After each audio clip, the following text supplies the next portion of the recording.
तो दोस्तों आज हम फिर से आपके लिए लेकर आए हैं देश दुनिया की सभी ताजा बड़ी खबरें। फटाफट एक एक कर विस्तार से आज आपको बताएंगे, तो वीडियो को अंत तक जरूर देखें। दोस्तों वीडियो बनाने में हमें काफी मेहनत लगी है, तो वीडियो को दिल से लाइक कर दीजिए। दोस्तों पहली खबर में आपको बता दें कि जम्मू कश्मीर को लेकर मोदी सरकार को जर्मनी से लगा बड़ा झटका। जर्मनी ने जम्मू कश्मीर के मुद्दे पर भारत के खिलाफ पाकिस्तान का साथ देने का किया ऐलान। मोदी अमित शाह को बड़ा झटका। वहीं आपको बताएंगे दोस्तों की गुजरात चुनाव में कांग्रेस प्रत्याशी ने किया दावा, कहा देश को कोई बचा सकता है तो वो है सिर्फ मुसलमान। भाजपा विधायक ने शेयर किया वीडियो। वहीं आपको बताएंगे दोस्तों की मैनपुरी में नेताजी के नाम पर अखिलेश यादव ने की वोट डालने की समाजवादी पार्टी को अपील, कहा एक एक वोट साइकिल को दें और भाजपा का करें यहां से सुपड़ा साफ। वहीं आपको बताएंगे दोस्तों की राहुल गांधी संभालेंगे गुजरात चुनाव में प्रचार की जिम्मेदारी। राजकोट और सूरत में करेंगे 21 नंबर को रैली। वहीं आपको बताएंगे दोस्तों की उत्तर प्रदेश में उलमाओं ने फतवा किया जारी, जिनकी शादी में बजेगा डीजे और होगी आतिशबाजी, उनकी शादी और जनाजे की नहीं पढ़ाएंगे नमाज। वहीं आपको बताएंगे दोस्तों की शिवाजी महाराज ने भी औरंगजेब से मांगी माफी। बीजेपी नेता ने किया है दावा, पूरे देश में मचा हड़कंप। तो दोस्तों सभी खबरों को आपको एक एक कर बताने वाले हैं। वीडियो को लाइक कर चैनल को सब्सक्राइब कर दें और हमें कमेंट करके बताएं कि आपके जिले किस राज्य से हमारी खबरों को देख रहे हैं। इसी बीच पर तो दोस्तों अगली खबर की ओर, तो जर्मनी से मोदी सरकार को लगा बड़ा झटका। जर्मनी ने जम्मू कश्मीर को लेकर भारत के खिलाफ जाकर पाकिस्तान का साथ देने का किया ऐलान। मोदी सरकार को झटका। जय दोस्तों आपको बता दें कि जम्मू कश्मीर को लेकर जर्मनी से मोदी सरकार को आज बड़ा झटका लगा है। दरअसल आपको बता दें कि जर्मनी की सरकार ने जम्मू कश्मीर के मसले पर भारत के खिलाफ जाकर पाकिस्तान का साथ देने का ऐलान कर दिया है, जिससे मोदी सरकार की मुश्किलें बढ़ गई हैं। दरअसल आपको बता दें कि जर्मनी ने कश्मीर मुद्दे पर पाकिस्तानी राग अलापना शुरू कर दिया है। पाकिस्तानी विदेश मंत्री बिलावल भुट्टो संग एक प्रेस कॉन्फ्रेंस में जर्मनी के विदेश मंत्री एनालीना वेयरबॉक ने कहा कि कश्मीर में तनाव और युद्ध की स्थिति बनी हुई है। जर्मनी ने इस मुद्दे पर संयुक्त राष्ट्र के दखल की मांग की है और पाकिस्तान का साथ देने का ऐलान किया। हालांकि भारत ने जर्मनी के विदेश मंत्री के बयान पर कड़ी टिप्पणी करते हुए उनके बयान को पूरी तरह से गलत बताया है, लेकिन जर्मनी के विदेश मंत्री ने साफ कहा है कि जर्मनी में स्थिति लगातार तनावपूर्ण होती जा रही है और हम इसलिए पाकिस्तान का साथ देंगे और भारत को छोड़कर हम पाकिस्तान का साथ देकर जम्मू कश्मीर के मुद्दे को हल कराएंगे। तो ये बड़ी अपडेट आई दोस्तों की मोदी सरकार की मुश्किलें एक बार फिर से जो है जर्मनी ने बढ़ा दी है। इसी बीच पर तो दोस्तों अगली खबर की ओर, तो गुजरात चुनाव में कांग्रेस प्रत्याशी चंदन का विवादित बयान, कहा देश को कोई बचा सकता है तो वो है सिर्फ मुस्लिम। जय दोस्तों आपको बता दें कि गुजरात विधानसभा चुनाव को लेकर माहौल काफी गरमाया हुआ है और बयानबाजी भी खूब देखने को मिल रही है। इसी बीच गुजरात में कांग्रेस के उम्मीदवार का बयान चर्चाओं में है।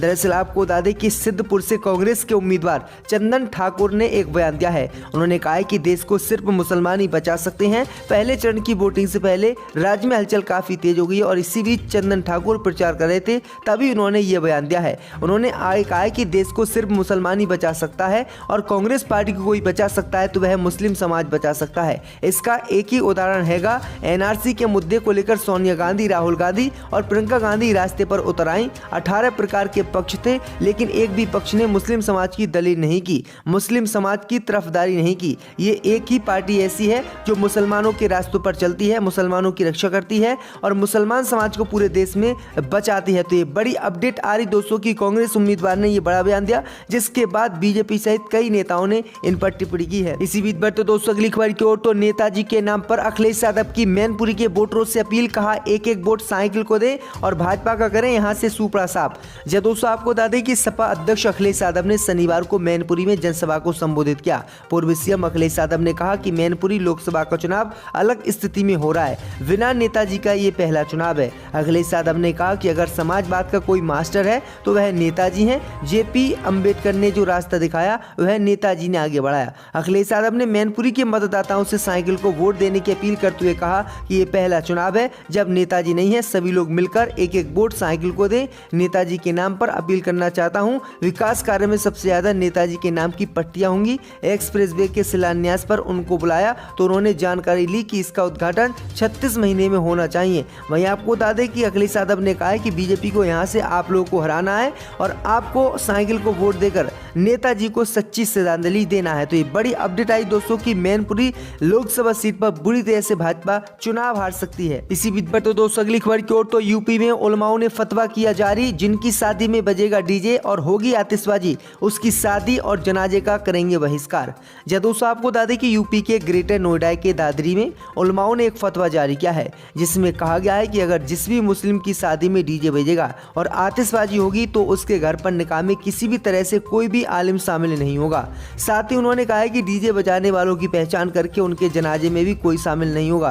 दरअसल आपको बता दें कि दादरी की नई आबादी से एक बारात शाना के लिए जा रही थी, लेकिन जिस समय घुड़चढ़ी हो रही थी तो उस समय डीजे बज रहा था और आतिशबाजी हो रही थी। इसको देखकर दादरी के उलमाओं ने इसका विरोध करना शुरू कर दिया और कहा कि इस्लाम में इस तरह की चीज़ें हराम है, लेकिन फिर भी लोग बाज नहीं आते हैं और निकाह और अन्य प्रोग्रामों में उनके द्वारा डीजे बजाया जाता है, जिस पर फिल्मी गाने चलते हैं और इसके अलावा आतिशबाजी की जाती है। उसी के बाद दादरी के उलमाओं ने इकट्ठा होकर ये फैसला किया कि जिस किसी के भी निकाह में आतिशबाजी या डीजे बजेगा उसका निकाह हम नहीं पढ़ाएंगे और ना ही उसके जनाजे में जाएंगे। तो ये बड़ी अपडेट आ रही दोस्तों। इसी बीच पर तो दोस्तों अगली खबर की ओर, तो राहुल गांधी संभालेंगे गुजरात चुनाव में प्रचार की जिम्मेदारी, राजकोट और सूरत में करेंगे रैली। जब दोस्तों आपको बता दें कि कांग्रेस की भारत जोड़ो यात्रा इन दिनों महाराष्ट्र के दौरे पर है। इस यात्रा के बीच कांग्रेस सांसद राहुल गांधी जल्दी गुजरात विधानसभा चुनाव में पार्टी के लिए प्रचार करेंगे। कांग्रेस सांसद केसी वेणुगोपाल ने शनिवार को राहुल गांधी की रैलियों के बारे में जानकारी दी है। कांग्रेस सांसद ने कहा कि भारत जोड़ो यात्रा के बीच राहुल गांधी जल्दी विधानसभा चुनाव के दौरान प्रचार करेंगे। वह गुजरात में सार्वजनिक रैलियों को संबोधित करेंगे। केसी वेणुगोपाल ये जानकारी उस दौरान दी है जब उन्होंने असम के मुख्यमंत्री हेमंत बिस्व शर्मा द्वारा गुजरात में राहुल गांधी की अनुपस्थिति को लेकर सवाल खड़े किए थे। तो ये बड़ी अपडेट आई दोस्तों। राहुल गांधी 21 नवंबर को गुजरात जाएंगे। वह राजकोट और सूरत में सार्वजनिक रैलियों को संबोधित करेंगे। इसी बीच पर तो दोस्तों अगली खबर की ओर, तो बीजेपी नेता ने बयान किया जारी, कहा शिवाजी महाराज ने भी औरंगजेब से मांगी थी माफी। जब दोस्तों आपको बता दें कि राहुल के सावरकर पर दिए गए गुरुवार के बयान पर विवाद से कई और विवाद पैदा होते देश में जा रहे हैं। राहुल गांधी ने विनायक दामोदर सावरकर की अंग्रेजों को लिखी एक चिट्ठी दिखाते हुए कहा था कि सावरकर ने अंग्रेजों से माफी मांगी थी। ये विवाद महाराष्ट्र में तूल पकड़ गया। बीजेपी शिंदे गुट और एमएनएस ने इसके विरोध में प्रदर्शन किया। राहुल शुक्रवार और शनिवार को सावरकर पर बोलने से बचे, लेकिन अब बीजेपी नेता सुधांशु त्रिवेदी ने कह दिया है कि छत्रपति शिवाजी महाराज ने भी 5 बार औरंगजेब से माफी मांगी थी। सुधांशु त्रिवेदी ने कहा कि छत्रपति शिवाजी महाराज ने भी औरंगजेब को 5 बार पत्र लिखा था। उस वक्त राजनीतिक मुश्किलों से बाहर आने के लिए कई लोग माफीनामा लिखा करते थे। इस समय पर एनसीपी नेता और महाराष्ट्र के पूर्व मंत्री जितेंद्र आव्हाड ने आपत्ति जताई। उन्होंने ट्वीट कर लिखा कि ऐसा दावा करने वाले बीजेपी प्रवक्ता पागल हो सकते हैं। तो ये बड़ी अपडेट आई दोस्तों कि उन्होंने साफ कह दिया बीजेपी ने कि शिवाजी महाराज ने भी औरंगजेब से माफी मांगी थी। इसी बीच पर तो दोस्तों अगली खबर की ओर, तो गुजरात विधानसभा चुनाव में सपा ने 20 उम्मीदवारों का किया ऐलान। जब दोस्तों आपको बता दें कि समाजवादी पार्टी के राष्ट्रीय अध्यक्ष और उत्तर प्रदेश के पूर्व मुख्यमंत्री अखिलेश यादव ने गुजरात विधानसभा चुनाव 2020 में 22 में 20 उम्मीदवार उतारने का ऐलान कर दिया है। दरअसल आपको बता दें कि अखिलेश यादव ने गुजरात के मतदाताओं से अपील की है कि वे भारत में लोकतंत्र और सामाजिक सद्भाव को बचाने के लिए समाजवादी व्यवस्था के रास्ते को चुने, जिससे विकास और सद्भाव की ताकत मिलेगी। तो ये बड़ी अपडेट आ रही दोस्तों कि समाजवादी पार्टी ने भी 20 उम्मीदवार गुजरात चुनाव में उतार दिए। आपकी क्या राय है हमें कमेंट में जरूर बताएं। इसी बीच पर तो दोस्तों अगली खबर की ओर, तो ज्ञानवापी मस्जिद पर वाराणसी कोर्ट के फैसले के खिलाफ रिवीजन दाखिल करने की तैयारी कर रहा है मुस्लिम पक्ष। जब दोस्तों आपको बता दें कि ज्ञानवापी मस्जिद को हिंदूवादी संगठनों को सौंपने समेत अन्य मांगों को लेकर भगवान आदि शिवसर की ओर से विश्व वैदिक सनातन संघ की राष्ट्रीय महामंत्री किरण सिंह समेत अन्य द्वारा दाखिल मुकदमों की पोषणीयता होने के बाद मस्जिद पक्ष रिवीजन दाखिल करने की तैयारी कर रहा है।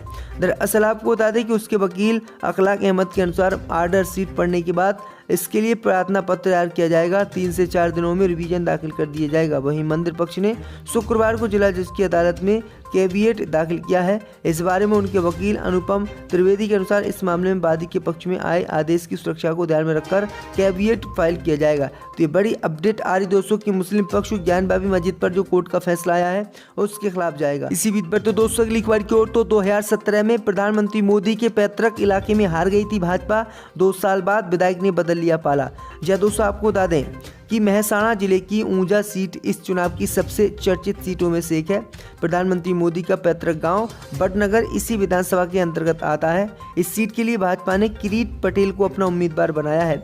वहीं कांग्रेस की ओर से अरविंद पटेल मैदान में है। 2017 में इस सीट से कांग्रेस की आशा पटेल जीती थी। अब तक हुए 14 चुनाव में इस सीट पर ज्यादातर भाजपा को ही जीत मिलती आई, लेकिन 2017 के विधानसभा चुनाव में इस सीट से भाजपा ने नारायण भाई पटेल को अपना उम्मीदवार बनाया था। वहीं कांग्रेस की ओर से आशा पटेल उम्मीदवार थी। आशा पटेल ने भाजपा उम्मीदवार को 19,000 से ज्यादा वोटों से हराया था। इसके साथ ही आशा पटेल लगातार 5 बार से जीत रही भाजपा का विजय रथ रोक दिया था। यहाँ कुल 12 उम्मीदवार मैदान में थे। कांग्रेस व भाजपा उम्मीदवारों के अलावा बाकी 10 उम्मीदवारों की जमानत जब्त हो गई थी। तो ये बड़ी अपडेट आ रही दोस्तों।